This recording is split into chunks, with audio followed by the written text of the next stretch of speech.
Hello there, folks. Hope you're doing well today. We're making decisions all the time, all day, every day, and most of them are so small and familiar that they don't even really register. Most of them are on autopilot, but as part of my journey into living a more peaceful and harmonious life, whilst still actually getting all of the things done that I want to get done, there's a new term that I'm adding to the vocabulary, and it's steadiness. Because I think the reason everything is in such a panic, and in everything that we do there's a huge amount of stress, it's because we're not going into things for the right reasons. And if you think about when you're going online, it can just as easily apply to your offline life. But when we're going online, I think we really have to ask ourselves the serious question and be honest with the answer in saying, well, why are we going online? What are our motivations? And I think a lot of it is to fuel anger or resentment, or trying to find evidence of, why we're absolutely right about every single little thing. That's not going to make for a very peaceful and purposeful life. It's all too frantic, and as I was talking about the other day, trying to prove a point all the time rather than actually trying to find harmony. And in the last month or two, I have been really closely curating my life, not just actually what I'm consuming, although I have done a lot of that, but also how I'm actually behaving when I'm doing the important stuff, whether that's big or small. And it's Tuesday, and already this week I have done 2 training sessions on my home gym equipment. So you do the maths. And I feel absolutely fantastic for it, because I've actually gotten myself back into quite a nice routine of turning off the computers, getting into bed early, doing some really fantastic reading. It's all very, very stimulating. And so when I'm waking up in the morning, I'm feeling very enriched by the previous day. And I've got huge amounts of energy to actually go and do proper, solid training sessions or workouts. For some reason I call them training sessions now, but I don't know why, but there was a bit of a campaign against the word workout. This is what the thing is, you sort of wonder, what's wrong with saying workout? What is a verboten word? But this is kind of what I'm talking about.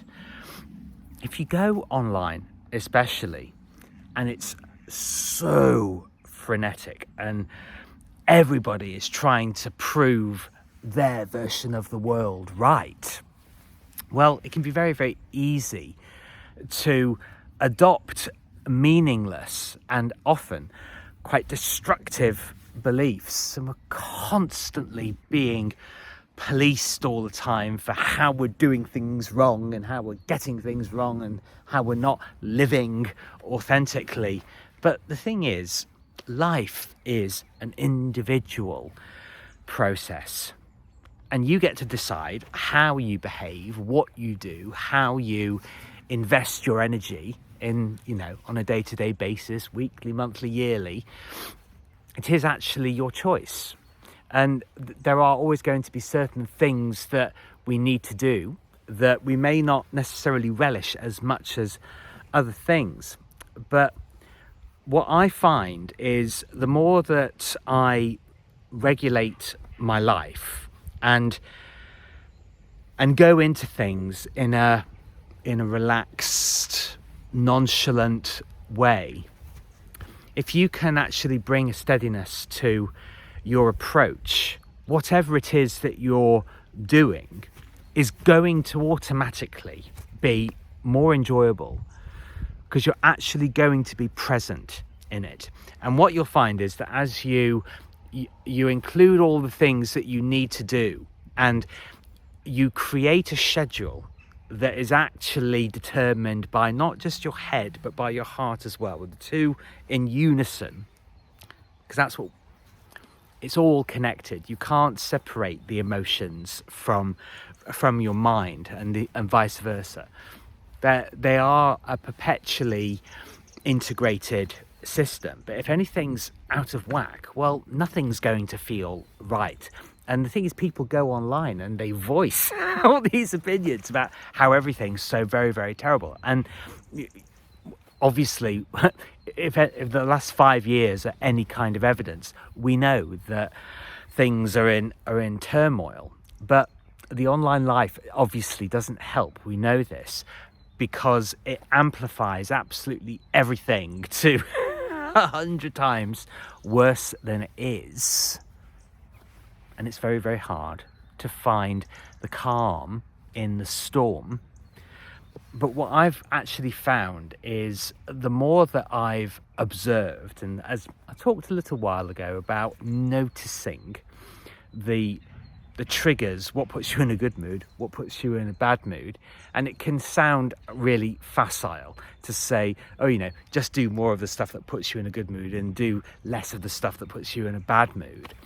But the thing is, you have to be honest about it. It's why I said at the beginning, ask yourself a serious question and be honest with the answer.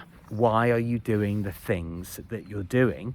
And ultimately, the reason that I do all of this, my writing, my videos, all the tweets and everything that I put out, is because I want to provide solutions to men like me, older men, who have got huge potential, but haven't quite managed to sink our teeth into what it is that we really, really want to do. And I honestly believe a huge part of my previous downfall has been being so reactive to things and taking absolutely everything onto my shoulders and not giving myself any kind of breathing space to actually establish what it is that I want and how I want to do it. And that's the key for me. And I think once you've actually established what it is that you really want and you mean it, that it occupies a section of your brain that you're constantly reminded of, this is what you could have if only you would abandon your self-sabotage, if you would abandon the need to be right all the time, abandon the need to be angry and resentful, because the reality is that whatever has happened, and it's your choice of how you take it forward and what you do with your life, because there is time. There is always time. I've heard 1,000,001 different stories about people who thought that their lives were completely over, and they're all kinds of ages, but they said that once they'd stopped being resentful and stopped using that as an excuse to not do the things that they've been afraid of, well, they turned their lives around and they had the blessing and the great joy of actually, this phrase, fulfilling their potential, of actually getting on with the work that they need to do, enjoying it and benefiting themselves and potentially millions of other people. That is actually what is at our fingertips. All day, every day, while we're making all of these little choices. But remember, as small as they seem, they all add up. And it's really, really important that you're motivated by the right things. And I am motivated by helping people, but not at my own expense, as I have done for much of my life. So put yourself first.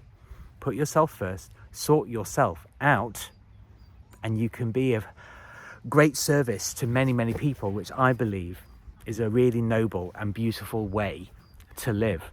So always be conscious of why you're doing things, because that's the sum total of your life.